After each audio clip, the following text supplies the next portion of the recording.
Welcome to my channel guys. So ayan, simulan natin sa onion rings. At next po natin dito ay garlic.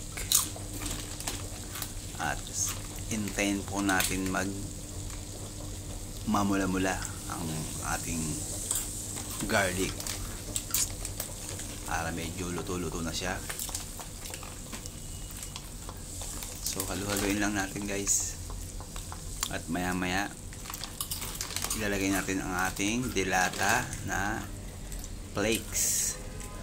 Ayan guys, flakes. Sabi nila masarap daw to kasi ang mura lang. So i-try natin guys. So ayan, nailagay na natin guys ang flakes.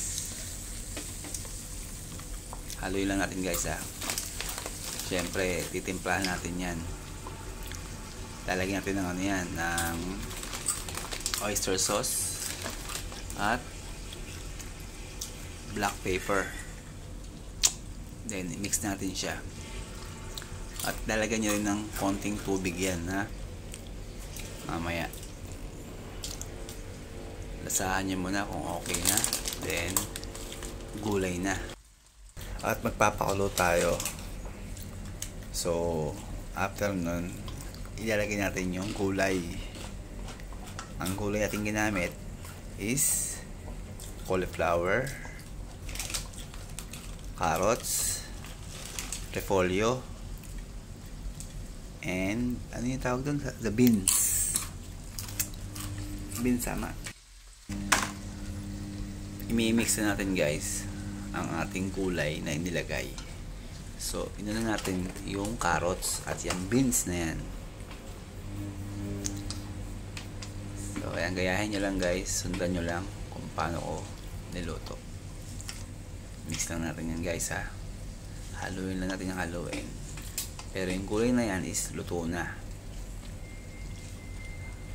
Kasi nga nilagay natin sa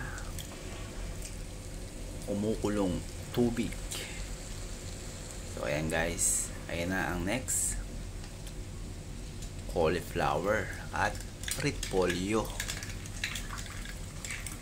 Ayan po ang ating next. Ayan, halu-haluin ulit natin, i-mix natin para lumasa na ang lasa dito sa gulay. Ayan guys, so mix na lang. Nilagyan ko ng konting oyster at tubig. So hanggang doon lang guys. Don't forget to like, share, and subscribe. Bye bye.